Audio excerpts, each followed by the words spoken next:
आपके पुत्र की ऊपर आने वाले संकट मिट जाते हैं और सुंदर पुत्र रत्न की प्राप्ति होती है और ज्योत भगवान और ज्योतिया माता आपकी हर मनोकामना पूरी करते हैं।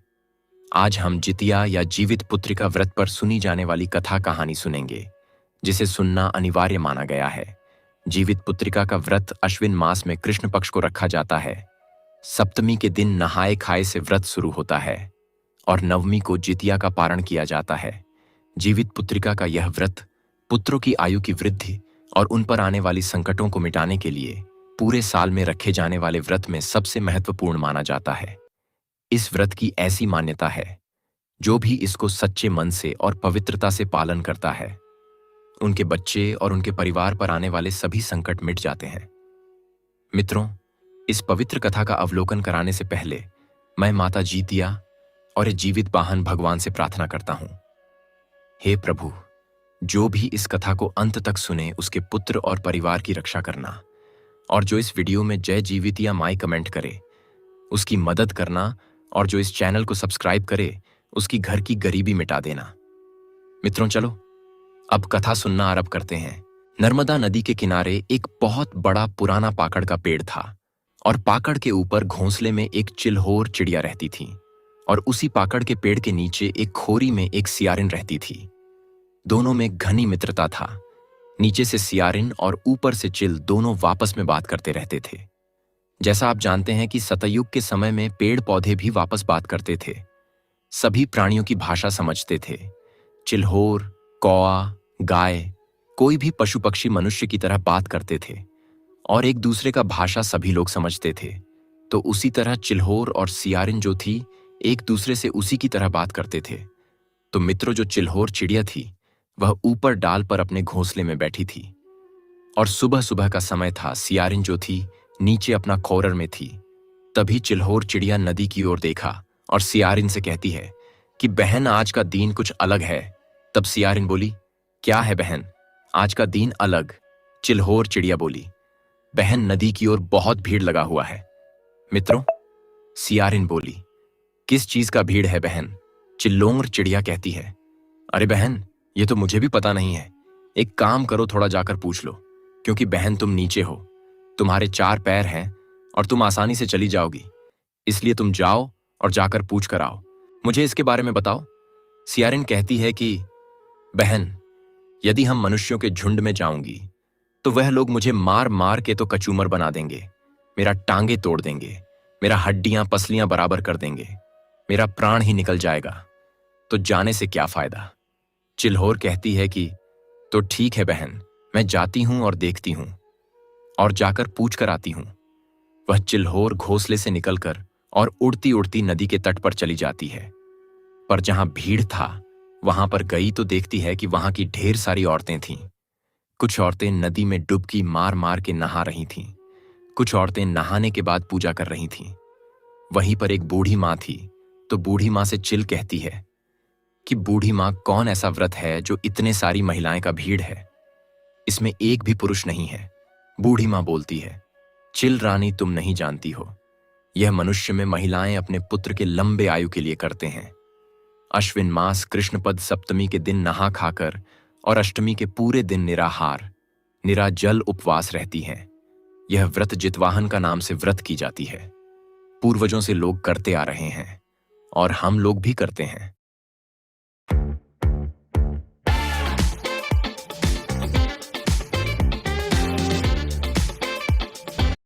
पूर्वजों से लोग करते आ रहे हैं और हम लोग भी करते हैं। तब चिल्होर चिड़िया बोली, इस व्रत को करने से किस फल का प्राप्ति होता है? मुझे बताइए बूढ़ी माँ। बुढ़िया औरत बोली कि पुत्री, चिल्होर, इस व्रत को करने से पुत्र की लंबी आयु होती है। बांझ को भी संतान की प्राप्ति हो जाती है। मरे हुए बच्चा भी जीवित हो जाता है। चिल्होर चिड़िया यह बात सुनकर बोली कि तब तो यह व्रत जो है अति उत्तम है, अति फलदायी है, इसलिए इस व्रत को मैं अवश्य करूंगी। वह चिल्होर वहां से अपने पेड़ की तरफ आई और सियारिन से कहती है कि बहन, यह सभी लोग नहाने आए हैं क्योंकि वह सभी व्रत रखी थी। यह वह व्रत जो है जीवित पुत्र का व्रत है। जीत वाहन भगवान की पूजा की जाती है और बहन, मैं अपने बच्चों की रक्षा के लिए इस व्रत को अवश्य करूंगी। तब सियारीन कहती है कि मैं भी इस व्रत को करूंगी। तब चिल कहती है कि देखो बहन, करना तो अपने मर्जी से, क्योंकि मेरा पेट छोटा है, हम दाने चुग कर लाते हैं। किसी दिन नहीं दाना मिलता है तो पूरे दिन भूखे रह जाते हैं। लेकिन तुम्हारा मांस मजीरा खाने वाला बड़ा पेट है। अगर जो मांस मजीरा का महक आ जाएगा तो तू व्रत खंडित कर दोगी।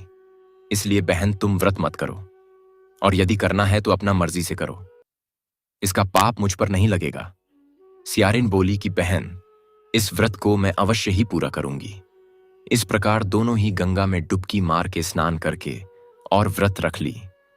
बेचारी चिल्होर रानी जो थी, उसी दीन चुनकर दाना लाकर अपने घोंसले में रख दी और अपने बच्चे से बोली कि बेटा, व्रत का दिन मैं तुम्हें अपने चोंच से भोजन नहीं करा पाऊंगी। तुम लोगों को खुद के चोंच से भोजन करना होगा। मैं भोजन अपने मुख से उठाकर नहीं दूंगी, क्योंकि इससे मेरा व्रत खंडित हो जाएगा। जो सियारिन थी वह सियारिन भी जाकर इधर उधर से मांस मजीरा खाकर आ गई। रात्रि बीत गया। जब सवेरा हुआ तो दोनों पूरे दिन उपवास में रहीं। शाम का समय हुआ तो दोनों गंगा में डूबी मार मार के स्नान की। मित्रों, सबसे पहले ये जानिए कि जो भी स्नान करती हैं उनको जितिया व्रत के दिन कुएं पर स्नान नहीं करना चाहिए।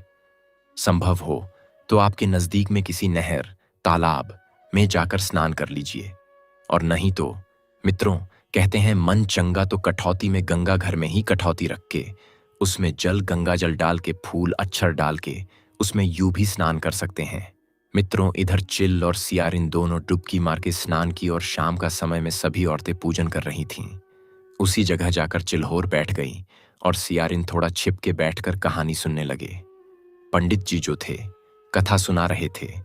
चिल कहानी को सुनती हुई आनंदित हो रही थीं और कहानी को अंत तक सुनती जा रही थी। लेकिन जो सियारिन थी वह कहानी को सुनते सुनते सो गई। उसने कहानी को अंत तक नहीं सुन पाई थी। जब कथा पूरी हुई तब कथा सुनने के बाद चिल अपने घोंसले में चली गई और सियारिन जो थी अपने खोडर में चली गई। खोडर में जाने के बाद सियारिन मन ललच रहा था, क्योंकि उसी गांव में एक व्यापारी जी का नौजवान हट्ठा कट्ठा बेटा मर गया था, और जब मरा था तो बारिश होने के कारण उसका शरीर पूरा जल न सका था। आधा जला था और आधा कच्चा था, और जोरों से पछुआ हवा चल रहा था, और हवा के सहारे सियारिन को उसका महक लगा। प्रिय दर्शकों, जब सियारिन को महक लगा तो सियारिन का मुंह छटपटाने लगा। वह सियारिन सोचती हैं कि आज तो लगता है मृत घाट में कोई अच्छा व्यक्ति मरा है। मांस का महक आ रहा है। आज तो जी भर के भोजन करेंगे। दिन भर का भूखी थी। रात हो चली थी। तब सियारिन चिल्होर से पूछती है, चिल्होर बहन, क्या कर रही हो? चिल्होर रानी बोली, बहन कुछ नहीं, बस अपने बच्चे के पास बैठी हूं। चारों तरफ क्या रीति रवैया है और भगवान का लीला देख रही हूं। कुछ देर बाद फिर से सियारिन बोली, चिल्होर बहन सो गई क्या? चिल्होर बोली और कहने लगी हैं कि बहन अपने के बच्चे के पास बैठी हूं, भगवान का लीला देख रही हूं, चारों कोना निहार रही हूं, रातें काट रही हूं, भगवान का ध्यान लगाई हुई हूं। चिल्होर सोचने लगी कि अरे ये तो तीसरी बार पूछ रही हैं। लगता है कि उसके मन में कुछ तो चल रहा है। यह सब समझकर सोची कि इस बार सियारिन के बुलाने पर नहीं बोलेंगे। उसके बाद फिर से सियारिन बोली, बहन सो गई या जागी हुई हो? चिल्होर ने धीरे से अपने बच्चे को बोली, कुछ मत बोलना, तुम लोग चुप रहो। इस बार चिल्होर चुप रही। प्रिय दर्शकों, चिल्होर के न बोलने पर सियारिन खोडर से चुपचाप से निकल गई और निकल के मृत घाट पर चली गई। इधर चिल्होर सब कुछ अपने घोंसले से देख रही थी। सियारिन मृत घाट पर पहुंचकर उस आधी जली लाश को उसने खूब लबालब खाया और पूरी मस्त होकर अपने खोडर में आकर बैठ गई। ये सब देख चिल्होर देखकर मन में भगवान से कहती है कि हे भगवान, यह व्रत को खंडित किया है, इसका भगवान आश्रय पूरा मत करना। हे भगवान, छी छी, राम राम, कितना गंदा काम किया है। व्रत में भी भोजन कर ली और बोलेगी कि हम व्रत में हैं। हे भगवान, मुझे क्षमा करना। यह तो गलत की है, मन ही मन सोच रही है, जिससे उसका हृदय कांप रहा है। सियारिन अपने खोड़ में बैठ करके पटर पटर पगराने लगी। उसके बाद चिल्होर कहती है कि बहन, क्या पटपटा रही हो? सियारिन बोली, अरे बहन, क्या बताऊं, भूख से तो मेरा प्राण निकला जा रहा है। मेरा पूरा हड्डियां टूट रहा है, पेट में तो उबाल मार रहा है, बस मेरा प्राण ही निकलने वाला है। भूखी इसलिए हड्डियां पटपटा रहा है, प्राण मेरा लगता है निकल रहा है। उसके बाद भगवान का स्मरण करते हुए चिल्होर कहती है, वाह, मैंने तो खुद अपने आंखों से देखा कि तुमने भोजन किया है मृत घाट पर जाके। कुछ देर के बाद फिर से सियारिन पटपटाने लगी और चिल्होर से पूछा, अरे बहन, सुबह होने में अभी देर है क्या? चिल्होर कहती है, हाँ बहन, अभी सुबह होने में देर है, कुछ समय बाद सुबह हो जाएगी। प्रिय दर्शकों, सुबह होने के बाद सियारिन और चिल्होर दोनों गंगा जी में स्नान करने गई। सियारिन ने स्नान करने के बाद मृत घाट पर गई और बची खुची मांस जाकर भोजन कर ली। और चिल्होर ने स्नान करके और सुबह में जो गंगा के किनारे महिलाएं व्रत रखी हुई नहाने के बाद वह व्रत कथा को सुन रही थी, वही चिल्होर बैठकर कथा को सुनकर अपना व्रत को संपन्न करने के लिए पूर्ण नियम अनुसार एक गवाले के गौशाला में गई और गौशाला में जाकर गवाला से दूध मांगी। गवाला एक प्लास के पत्ते के दोने बना के दूध दे दिए। चिल्होर दूध से अपना व्रत खोली और उसके बाद ली गई उसी गंगा के तट पर लोग प्रसादी चढ़ाए थे। वो बचा खुचा कुछ वहां पर गिरा हुआ था, तो चिल्होर प्रसाद अपने चोंच में लेकर घर आई और बच्चों को बोली, आओ बच्चों, तुम्हारे और अपने लिए भोजन लाई हूं, खा लो। उनको भोजन खिलाती है और आराम करती है। प्रिय मित्रों, उसके बाद समय बीतते बीतते कई वर्ष बीत गया। इसी प्रकार जब जब जीतिया का व्रत आता, चिल्होर और सियारिन दोनों व्रत रखती और हर बार चिल्होर अपने व्रत को बार बार सही नियम और विधि विधान से करती और वहीं सियारिन व्रत रखने के बाद हर बार तोड़ देती, खंडित कर देती थी। ऐसे ही समय बीतने पर चिल्होर कहती है कि बहन, अब मेरा अंतिम समय आ गया है, मैं अपने प्राण को त्याग करने के लिए गंगा में डुबकी लगाऊंगी। तब सियारिन कहती है कि मैं भी अपने प्राण को त्यागने के लिए गंगा में डुबकी लगाऊंगी। सियारिन जब गंगा में कूदने लगी तो कहती है कि हे गंगा माता, अपने शरीर को इस जल में त्याग कर रही हूं, लेकिन मेरा जन्म एक राजघराने में देना, एक बड़े व्यापारी के यहां देना और ब्याह मेरा राजघराने में हो और मैं राजा की पत्नी बनूं। तब चिल्होर कहती है कि हे गंगा माता, मैं अपने शरीर को त्याग कर रही हूं, लेकिन मेरा जन्म एक व्यापारी के यहां देना और मेरा ब्याह एक मंत्री के साथ हो। इस प्रकार से दोनों की मृत्यु हो गया। दोनों एक व्यापारी के घर में जन्म लिए और जो सियारिन थी उसका दूसरे जन्म में उसका नाम शीलावती और चिल्होर का नाम कपूरावती, दोनों एक ही घर में जन्म लिए। जो शीलावती थी वो बड़ी थी और कपूरावती जो थी वह छोटी थी। और अब दोनों बढ़ने लगीं, दोनों बड़ा होने पर जो उन दोनों के पिता अपने बेटियों के ब्याह के लिए वर ढूंढने लगे। ढूंढते ढूंढते राजा के घर गए। राजा का एक बेटा था, उससे ब्याह शीलावती का तय हो गया और कपूरावती का ब्याह मंत्री के बेटे से तय हो गया। दोनों का ब्याह हो गया। दोनों फिर से एक ही जगह चली गई। एक राजा की पत्नी और एक मंत्री की पत्नी दोनों अपने ससुराल में रहने लगी। शीलावती और कपूरावती रहते रहते एक दिन कपूरावती ने एक बच्चे को जन्म दिया और शीलावती ने भी एक संतान को जन्म दिया जिसकी मृत्यु हो गई। कपूरावती का संतान जीवित रहा। इसी प्रकार से कपूरावती ने 7 संतानें को जन्म दिया जो सभी जीवित रहे, लेकिन शीलावती ने भी 7 संतानों को जन्म दिया, लेकिन इसके सभी संतानों की मृत्यु हो जाती। जब शीलावती के संतानों की मृत्यु हो जाती तो वह बहुत दुखी होती और सोचती कि कपूरावती के बच्चे जीवित क्यों रहते हैं और मेरे मर जाते हैं। यह सब सोच सोच के जलने लगी कपूरावती से और उसने उसके 7 पुत्रों को मारने के लिए साजिश किया और अपने सिपाहियों को बुलाया और उनसे कहा, सिपाहियों, जो कपूरावती के 7 पुत्रों के शर को काट दो। इस प्रकार से कपूरावती के पुत्रों के शर सिपाहियों से कहकर कटवा दिया। लेकिन कपूरावती जितिया का व्रत की थी। जीवित भगवान की कृपा से उसके 7 पुत्र जीवित हो गए, एक भी नहीं मरे। शाम को सर कटवाई तो सवेरे बेटा घर चले आए। कई बार ऐसा कोशिश की, लेकिन उसकी कोशिश भी कामयाब नहीं हुआ। उसका पुत्र मरकर भी जीवित हो जाते थे। धीरे धीरे समय बीत रहा था। एक दिन का बात है कि शीलावती पूरा तरह से हरना थरना ले ली और जाके कोप कक्ष में सो गई। जब कोप कक्ष में सो गई तो राजा गए और कहने लगे कि रानी, क्या हुआ और क्यों आप इतना क्रोध में हैं? शीलावती कहती है कि हे राजन, मेरा एक कहना मानिए, नहीं तो हम अपना प्राण को त्याग दूंगी। राजा कहते हैं कि आप कहिए क्या हुआ, मैं वचन देता हूं आपकी कही हर एक बात पूरी होगी। तब शीलावती कहती है, हे राजन, मेरी बहन के 7 पुत्रों को मारकर उनका सर मुझे दे दीजिए, तभी मैं अन्न जल ग्रहण करूंगी, नहीं तो मैं अपना प्राण त्याग दूंगी। प्रिय दर्शकों, उस सप्तमी का दिन था। राजा कहते हैं कि हे भगवान, एक तो तुम खुद अपने बच्चे का जन्म देती हो और वह मरा हुआ पैदा होते हैं, और तू दूसरे का बच्चे के लिए इतना निर्दयी बन गई हो। ऐसा पाप हम नहीं करेंगे, भली मेरा वचन ही क्यों ना झूठा हो जाए, लेकिन मुझसे यह पाप नहीं होगा। रानी बोली, तो ठीक है, तब आप अपनी पत्नी को त्याग कर दीजिए। यह बात सुनकर राजा का दिल दहल गया और अपने शेर सेना सहित मंत्री के 7 पुत्रों को घुमाने के लिए वन में लेकर चले गए, और वन में ही मंत्री का 7 बेटे को मार डाले और पत्ते से उनका शरीर को छिपा दिए, और उसका गर्दन सर को लेकर और एक बोरी में बंद करके रानी को दे दिए, जो शीलावती व 7 सरों को पिटारी में बंद कर दी, और अलग अलग मोहरे बना के उसे अपने सिपाहियों से कपूरावती के पास भेज दिया। कपूरावती कहती है कि भाई मेरे घर में जाकर रख दो। कपूरावती उसको हाथ नहीं लगाई। सप्तमी का दिन था, उस दिन उसका उपवास था। रात्रि हो चुका था, उसके बेटे घर लौटकर नहीं आए। उसने बहुत इंतजार की।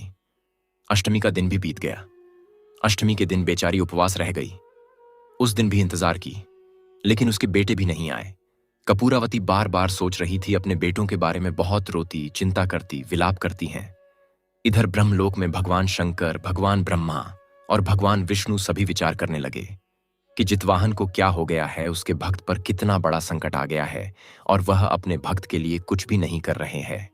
यदि यह संकट आज नहीं टला और यदि उसके पुत्र जीवित नहीं हुए, तो क्या कोई मां और भक्त व्रत रखेगी? यह तो अनर्थ हो जाएगा। तब तीनों ही भगवान जीतवाहन के पास जाते हैं। जीतवाहन ध्यान पर थे। उन तीनों परमेश्वर ने उनका ध्यान से जगाया और कहा, देखिए, पृथ्वी पर आपके भक्त के साथ क्या हो रहा है। तुम्हारे भक्त के साथ अन्याय हो रहा है। जितवाहन तुरंत चले गए। शीलावती के घर, उसके घर जाकर उसके संदूक में भरे हुए 7 सर को ले आए और वन में ले जाकर उसे जोड़कर और अमृत जल छिड़क दिए। 7 पुत्र जीवित हो गया, और 7 पुत्र को जीवित हो जाने के बाद वह सभी पुत्रों को घोड़े पर सवार करके कपूरावती के घर भगवान जीतवाहन स्वयं पहुंचा दिए।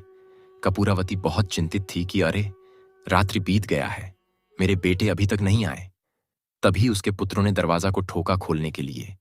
वह भागती दौड़ती दरवाजे के पास आई और दरवाजा खोली। जब दरवाजा खोली तो सभी बेटे पर नजर पड़ा। तब उसके बेटों ने अपनी माता को सारा हाल बताया कि हमें राजा साहब वन में ही छोड़ दिए थे और वह लौट कर चले आए थे। यह सब सुनकर कपूरावती कुछ नहीं बोली, अपने पुत्रों को घर में लेकर चली गई। सुबह हुआ तो सुबह प्रातःकाल में ही स्नान की। स्नान करके अपने पुत्रों को भी स्नान करवाई, और पूजन के समय कपूरावती भगवान जीतवाहन का पूजा की। पूजा करके और मन ही मन सोचती है कि मेरी बहन ने मेरे लिए क्या भेजी है, जरा देखते हैं। जब संदूक को खोलकर देखी तो उसके बच्चों का सर सोने का गहने, हीरे, जवाहरात में सब बदल गया था।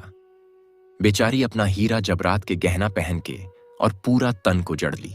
बड़े बड़े सोना चांदी थे, हीरे का हार था, उसके बेटे के लिए सोने का कड़ा था, और यह सब जीतवाहन भगवान का कृपा है। वहां से रानी चुपचाप चली गई और घर आकर एक चिट्ठी लिखी।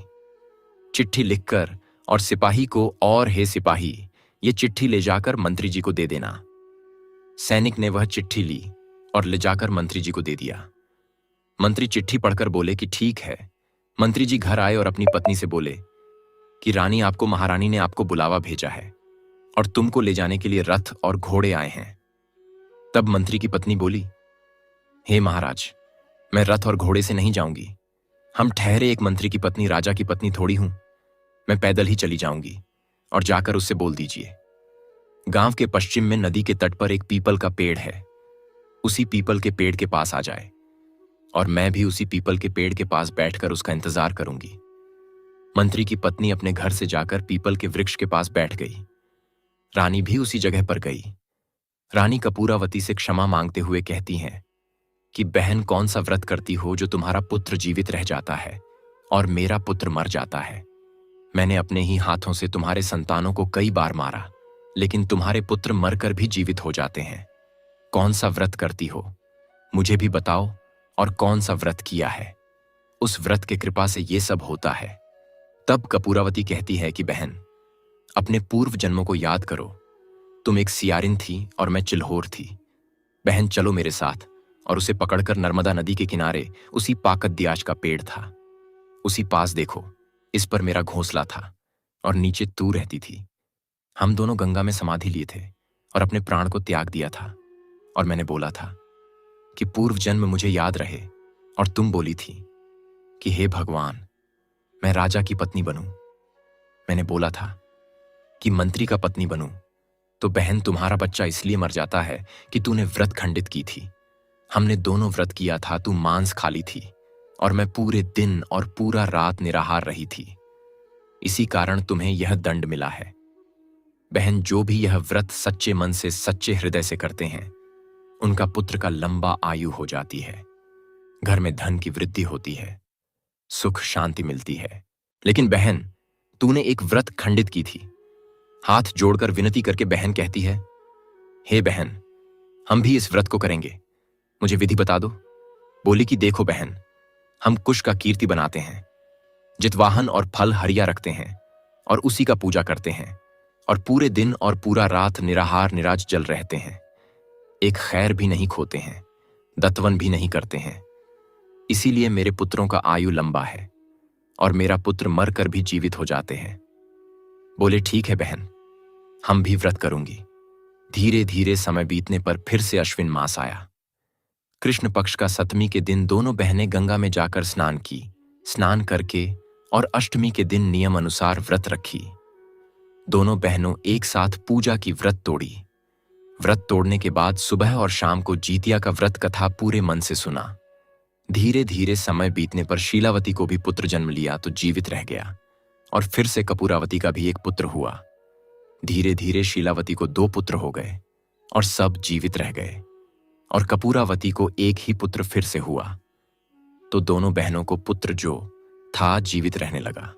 कपूरावती को 8 पुत्र और शीलावती को 2 पुत्र, और सब जीवित रह गए। तो प्रेम से बोलिए, जितवाहन भगवान की जय, जितिया माई